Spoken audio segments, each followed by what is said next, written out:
तो 4 वाटी तूर दाल लेकर इस पतीली में डालिए। पानी लीजिए और इसमें पानी थोड़ा डाल के तूर दाल धो दीजिए। अब जो बचा हुआ पानी है उसको इसमें डाल दीजिए। इस त्रास में आटा डालिए।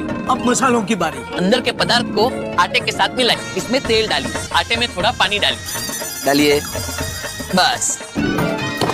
अब पाटले पर इस आटे की रोटी बनाइए। चाकू से अब इसे वो शक्करपारा के शेप में काटिए और इसमें डालिए।